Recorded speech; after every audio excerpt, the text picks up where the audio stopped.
फिर हमारे बच्चों को जो है स्कूल जाने से रोका जाएगा, फिर हमारे घरों पे बमबारी होगी, फिर मुसलमान को हकारत की निगाह से देखा जाएगा। आज मौका है, आज मौका है। कश्मीर के लोग ना जाने, पिछले 6 दिनों से यह मामला देखा जा रहा है और देश के हालात भी देखे जा रहे हैं। पाकिस्तान 4 आदमियों को भेजता है और अपने इलाके में ये काम करके चला जाता है। और सर सुन लीजिए सर, 6 दिन हो गए, पूरे देश के अंदर अफरा तफरी का माहौल है। जहां हम गमजदा हैं वहां और जगहों पे ऐसे मामला देखने को मिल रहे हैं। मैं थोड़ा तवज्जो सबकी चाहूंगा। बहुत सारे लोगों ने अच्छी बात रखी, अपनी अपनी बात रखी। सर, टेररिस्ट ने टूरिस्ट को डराया, टेररिज्म ने टूरिज्म को रोका। सर, हम पाकिस्तान के उन 4 आतंकवादियों को रोकेंगे अगर, तो ये टेररिज्म ही खत्म हो जाएगा। टूरिस्ट भी अमन से जो है अपने टूरिस्ट की जगहों पे जो है चलेगा।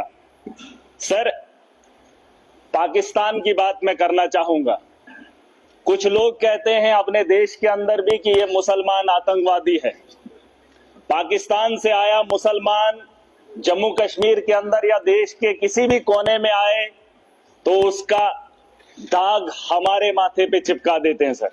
लेकिन पाकिस्तान के अंदर वही आतंकवादी जब आतंक मचाता है तो उसे पाकिस्तान के लोग खवारिज कहते हैं। क्या कहते हैं? खवारिज कहते हैं कि अपने ही पाकिस्तान में, मुल्क के अंदर जब कत्लेआम करता है पाकिस्तान में, तो उसे खवारिज कहते हैं। और जब वही आतंकवादी हमारे देश में आता है तो उसे मुजाहिद कहते हैं सर। ये शर्म की बात है। ये पाकिस्तान को ये बात बताना बहुत जरूरी है।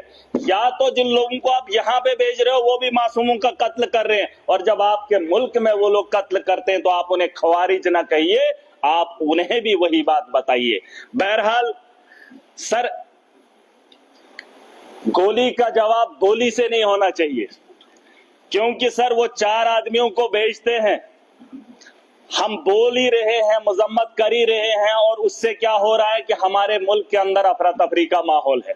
मुसलमान हिंदू के साथ लड़ रहा है। उन्होंने जो नाम पूछा है, उन आतंकवादियों ने जो नाम पूछकर हत्या की है, वो अपने मकसद में सही है सर, चाहे आप इस बात को माने या ना माने। वरना मुझे बताओ, 4 आदमी आने के बाद हिंदुस्तान में अफरा तफरी कैसे फैलती? लेकिन वो अपने मंसूबे में कामयाब हैं, वो दिमाग से इस खेल को खेल रहे हैं सर। मुसलमान पूछकर हिंदू को मार रहा है। वो चाहता है कि हिंदुस्तान के अंदर हिंदू और मुस्लिम का फसाद हो, ताकि ये जंग खुद आपस में लड़े, वो अपना हाथ न इस मुल्क के अंदर डाले। उसे यहाँ का अमन और शांति और भाईचारा अच्छा नहीं लगता है। सर, मैं एक चीज बताना चाहूंगा। मेरे पिछले दिनों बच्ची 8 महीने की गिर गई, कुर्सी पे बैठी थी तो बगल में वो टाइलें लगी थी, सर फट गया सर, सर फट गया। मैंने उसे इलाज के लिए डॉक्टर के पास लिया, लेकिन उसके माथे का दाग अभी भी है। बात ये नहीं है कि वो गिर गई और बच गई और ठीक हो गई, मैंने डॉक्टर के पास लिया, उसका जख्म जो है भर गया, लेकिन जो सर उसके माथे पे दाग है वो तभी लगा है क्योंकि वो कुर्सी से गिरकर उसके साथ बजी है। अगर वो कुर्सी पे चढ़ने से पहले ही उसे बचा लिया होता, ना उसके माथे पे कट लगता और ना ही उसके माथे पे वो जख्म रहता। और वो जख्म ये है कि पाकिस्तान से आया हुआ मुसलमान जब यहाँ आतंक फैलाता है तो हमारे माथे पे जो दाग है उसे मिटाने में हमें सालों साल लग जाते। मैं उसे तो बात ही वही है, मैंने कह दिया खवारिज है। सर, मैं बताना चाहूंगा, एक बात है जिसे हम लोगों को समझना बहुत जरूरी है। मैं तो समझता था मोदी जी के नेतृत्व में इस देश को चलाया जा रहा है।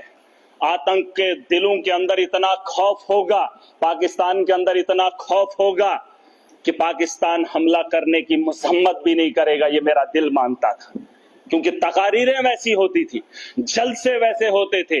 लेकिन आज अगर वो वक्त आ ही गया है, यहां अगर मैं अगर ताकतवर हूं, मैं चाहता हूं अगर वो मेरे से गलती करे, मेरे से वो उलझे, मैं चाहता हूं वो कब उलझे और मैं उसको लफाड़े 2 मारकर बिठा दूं।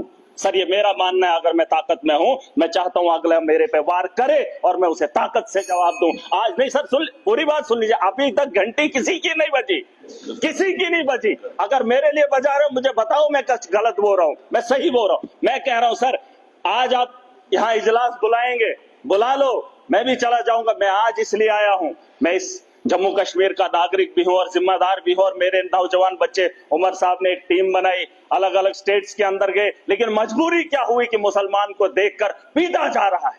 मैं इसलिए यहां पर आया हूं। मैं मुंबई नहीं गया, मैं महाराष्ट्र नहीं गया, मैं गुजरात नहीं गया अपने उन बच्चों को देखने के लिए जो यहां से हमारे बाहर पढ़ने के लिए जा रहे हैं। लेकिन मैं उमर साहब का फिर भी शुक्रिया अदा करना चाहूंगा। लेकिन एक बात बताने आया हूं, मैं चाहता हूं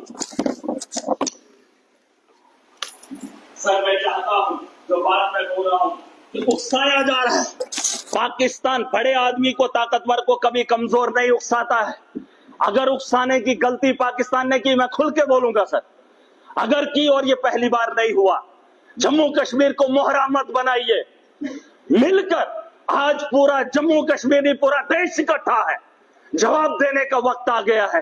ताकत का जवाब ताकत से देंगे, गोली का जवाब गोली से देंगे, तब जाके अमन और शांति की बहाली की उम्मीद कर सकता हूं सर। वरना आज ये हाउस चला 22 तारीख का वो मातम, आज हम बात करेंगे, महीने के बाद फिर किसी जगह फिर कोई कातिलाना हमला करेगा, फिर हमारे बच्चों को जो है स्कूल जाने से रोका जाएगा, फिर हमारे घरों पे बमबारी होगी, फिर मुसलमान को हकारत की निगाह से देखा जाएगा। आज मौका है, आज मौका है, आज पूरा देश इकट्ठा है, मुसलमान साथ है।